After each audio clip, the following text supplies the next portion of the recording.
안녕하세요. 4년의 결혼 생활을 마치고 다시 혼자가 된 30대 여성입니다. 이따금씩 다른 사람들은 어떻게 사나 궁금해서 사연을 들으러 찾아오곤 했었는데 제가 이렇게 제 이야기를 하게 될 줄은 몰랐네요. 사실 이미 이혼도 했겠다. 어찌 보면 다 끝난 일인데 굳이 들추는 게 의미가 있을까 하고 스스로에게 몇 번이나 물어봤어요.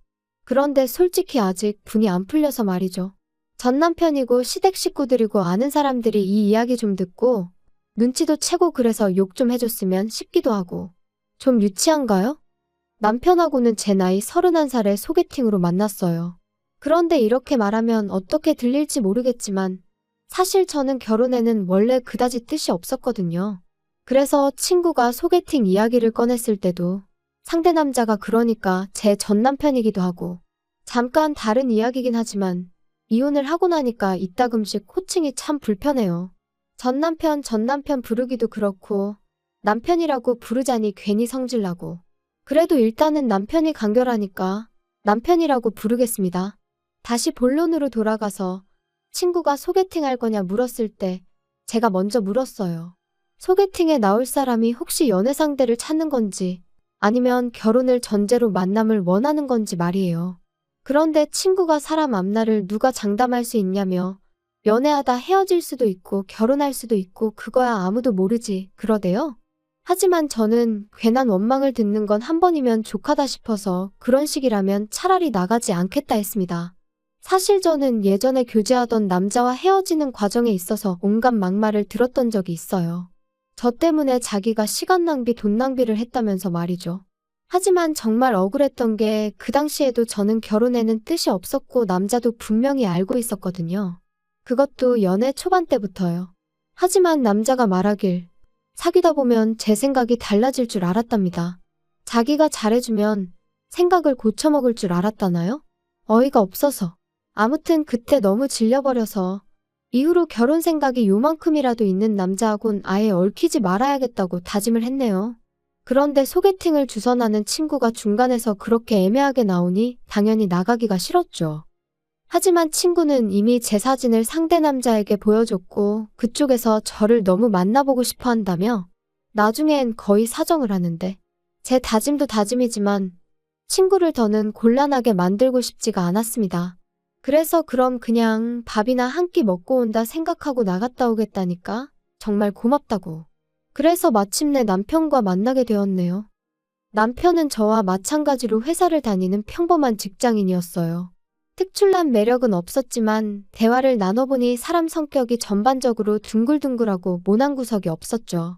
가끔 실없는 농담을 던지는 게 조금 거슬리긴 했지만 그것도 알고 보니 어떻게든 저랑 좀 더 같이 있으려고 나름대로 한 노력이었다는 걸 알게 되었을 땐 좀 감동이기도 했고.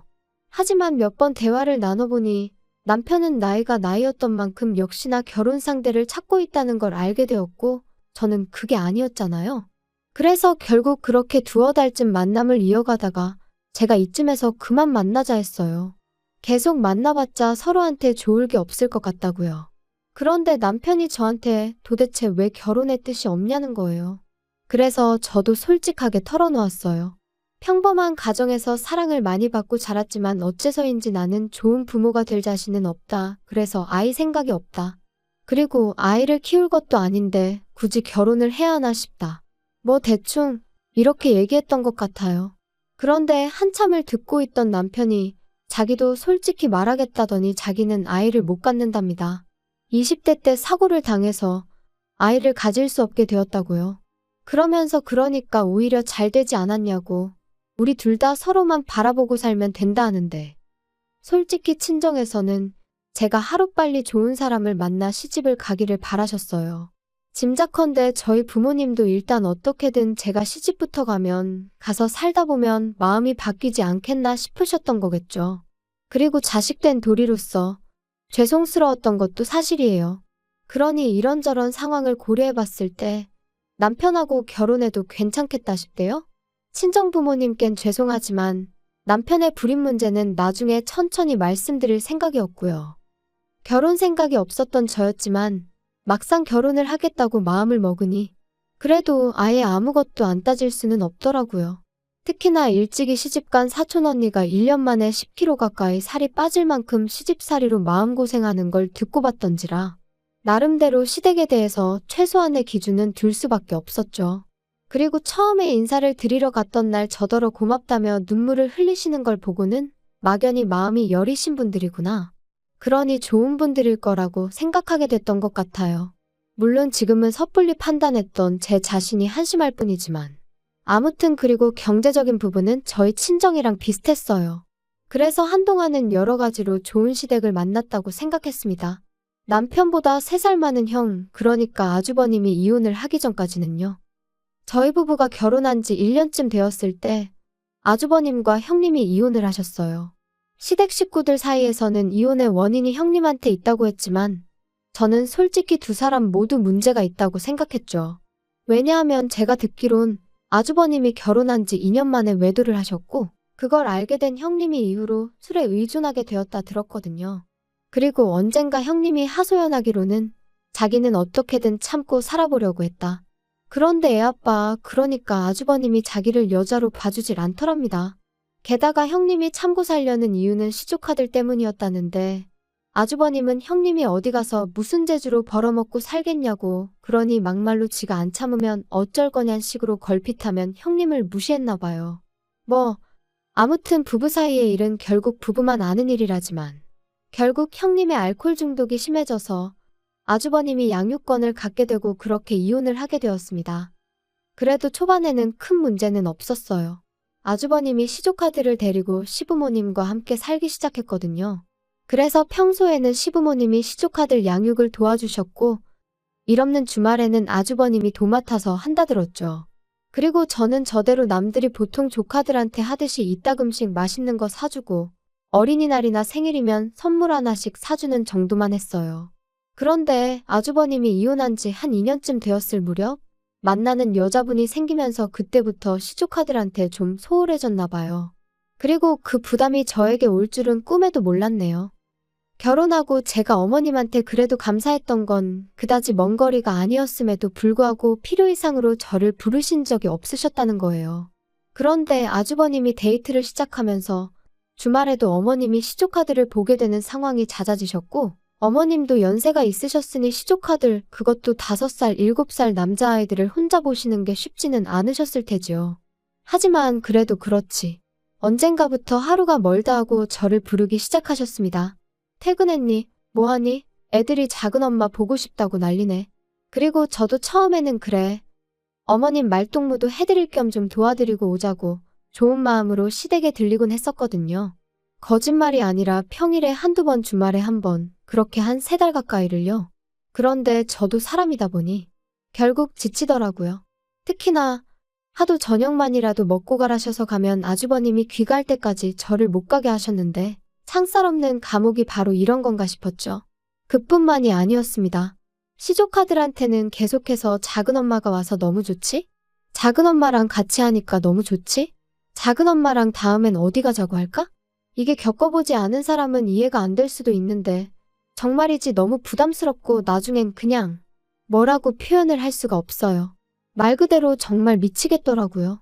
심지어 한 번은 새벽 2시인가? 큰애가 아프다면서 일을 어쩌면 좋으냐고 저한테 전화를 하셨습니다. 남편도 아니고 저한테 말이죠. 그래서 제가 아주버님은 어디 계시냐니까 아주버님은 애인이랑 캠핑 갔다고. 너무 열받아서 그 전화 그대로 남편한테 넘겼어요. 그랬더니 나중에 어머님이 말씀하시길 큰애가 그러더랍니다.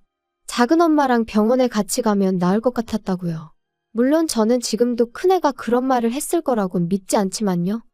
아무튼 이러한 일들이 반복되고 저는 도무지 참을 수가 없었습니다.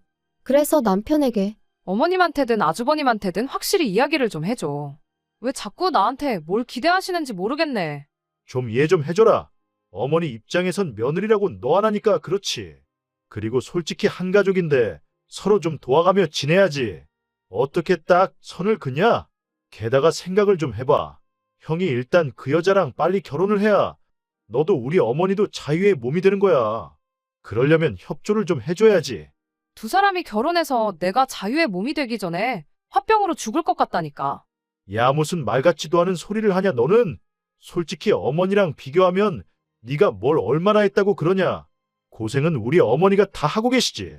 지금 그게 할 소리야? 너무 빡빡하게 따지지 마라 좀. 이 집안의 여자라곤 어머님하고 너하고 둘뿐인데 어쩌겠냐 그럼. 자기가 대신 사과한다. 미안하다. 너 정말 고생한다. 그런 인사까지는 기대하지도 않았어요. 하지만 적어도 남편이 그토록 뻔뻔하게 아나무인으로 나올 줄은 꿈에도 상상하지 못했죠. 그리고 덕분에 그나마 마음 한켠에 있던, 그래도 내가 작은 엄마인데 이 정도는 하는 게 맞나 하는 그 찜찜함도 전부 날아가 버리대요. 게다가 이렇게 다투고 얼마 지나지 않아 어머님 생신이셨어요. 그래서 온 가족이 모였는데 아주버님 재혼 이야기가 나왔습니다. 그런데 듣자 하니 아주버님 애인이란 사람이 시조카들 때문에 재혼하기를 망설인다는 거예요. 그쪽은 초혼이라서 부모 반대가 완강하다면서 말이에요.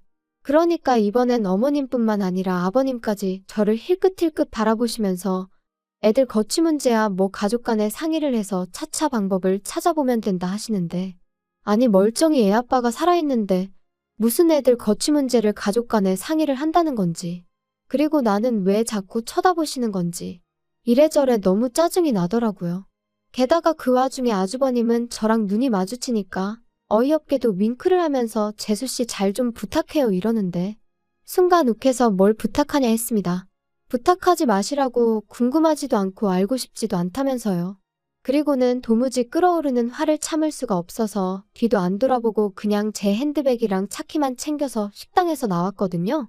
그랬더니 남편이 쫓아나와서는 너는 좋은 날 꼭 이렇게까지 해야겠냐? 형 애인 쪽에선 당연히 꺼려지는 자리이고 어쨌든 우리가 지금 의리니까 어쩔 수 없잖아. 왜 우리가 의리야? 아주버님이나 의리지. 막말로 아주버님이 재혼을 하시던 못 하시던 나랑 무슨 상관인데 뭘 잘 부탁한다는 거야 도대체? 어머님 아버님도 그래. 왜 자꾸 나한테 눈치를 주셔? 그렇게 시조카들이 안쓰러우면 당신이 챙겨. 당신이 하면 되잖아. 작은 엄마보다는 작은 아빠가 더 가까운 거 아니야? 핏줄인데? 막말로 어머님이 시조카들 문제로 당신한테 한 번이라도 전화한 적 있으셔? 넌 뭐 그런 걸 지금 따지고 드냐? 진짜 사람 피곤하게 한다. 아무튼 우리 부모님한테 사과드리고 형한테도 미안하다고 해. 웃기고 있네. 사과를 받으면 받았지 내가 지금 하게 생겼니? 분명히 우리 두 사람 서로만 바라보고 살자 했고 그 약속 하나 믿고 한 결혼이었는데, 시간이 흐를수록 시부모님도 남편도 말도 안 되는 요구를 해대니 얼마나 스트레스를 받았는지 몰라요. 하지만 적어도 어머님 생신날 제가 보인 행동은 시댁 식구 모두에게 제 생각이 어떤지 분명히 보여주는 일이었다고 믿었습니다. 그러니 더는 시댁 식구들 중 그 누구도 저에게 시조카를 맡길 생각은 하지 못할 거라 생각했고요. 하지만 제 예상은 보기 좋게 빗나가 버렸어요. 오히려 서로 속내가 다 드러나서 그런가 아주 그냥 배째라는 식으로 나왔으니까요. 어머님 생신 이후로 한 달 정도 지났을 무렵이었습니다. 큰애에게 핸드폰이 생겼는지 언젠가부터 계속해서 큰애에게서 문자가 오더라고요. 그리고 그 내용은 대부분 작은엄마 뭐 하세요? 작은엄마 요즘 왜 안 오세요? 작은엄마 보고 싶어요.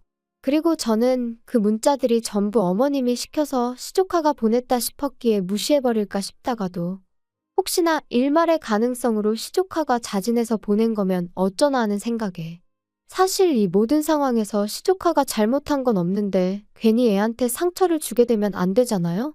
정말이지 문자 하나가 올 때마다 온종일 이런저런 생각과 고민으로 얼마나 마음이 갑갑했는지 몰라요. 그리고 정말 이렇게 살다간 내가 어떻게 될지도 모르겠다는 생각에 결국 시조카에게 앞으로 작은엄마에게 하고 싶은 이야기가 있으면 작은아빠한테 하라고 했네요. 그러면 작은아빠가 작은엄마한테 전해줄 거라면서 말이죠. 그런데 황당한 건 그 이후로 시조카가 남편에게 문자를 하는 일은 단 한 번도 없었습니다. 이것도 나중에 어머님 말씀으로는 시조카가 단단히 상처를 받아서 안 한 거라는데, 그 내막을 솔직히 누가 알겠어요?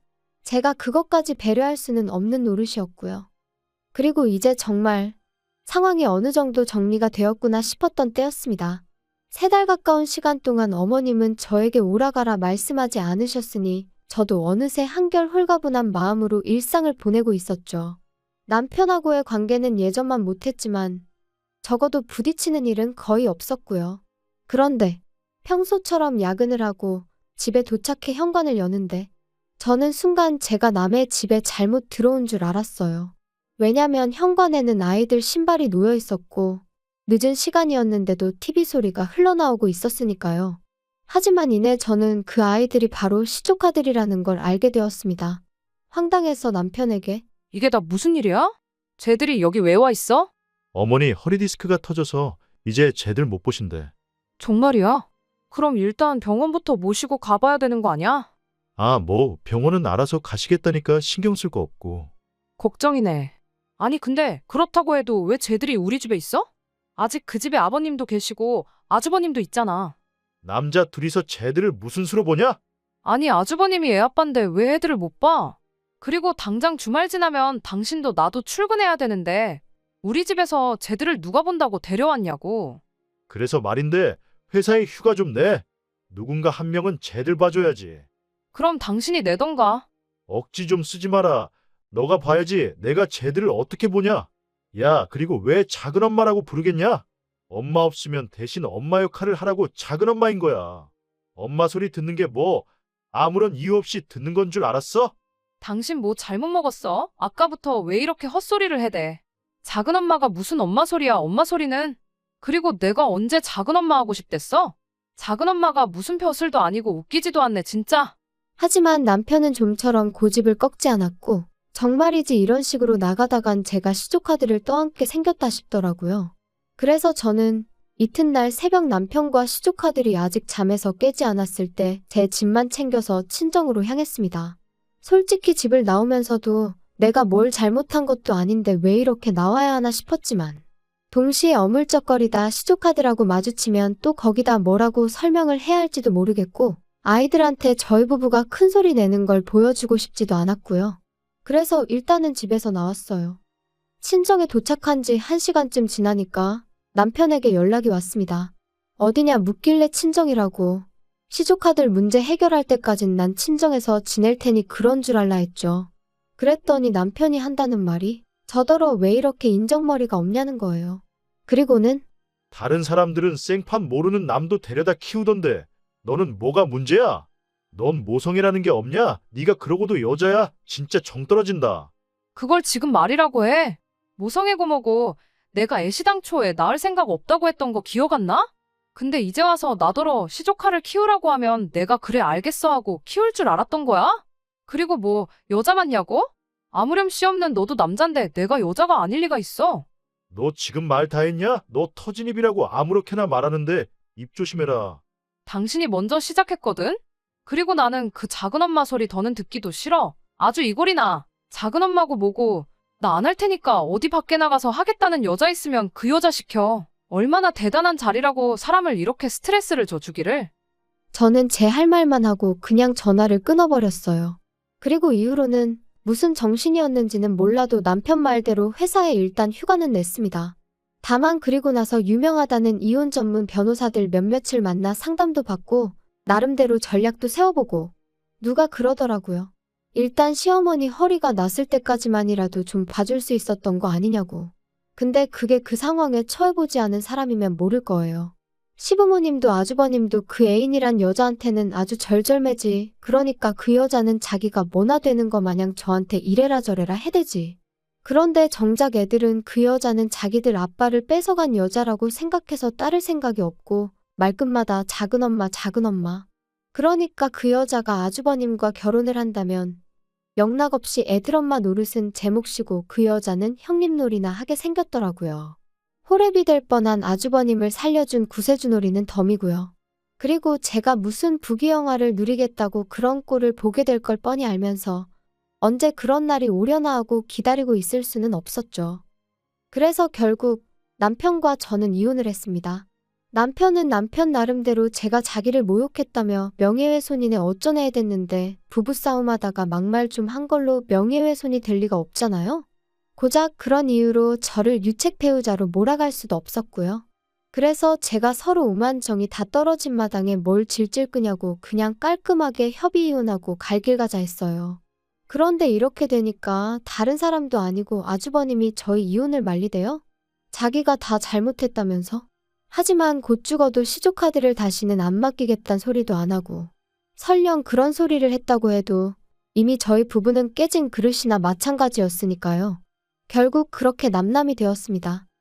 그리고 저는 이혼하고 얼마 지나지 않아 아주버님과 그 여자도 헤어졌다는 소식을 다름 아닌 어머님을 통해서 듣게 되었습니다.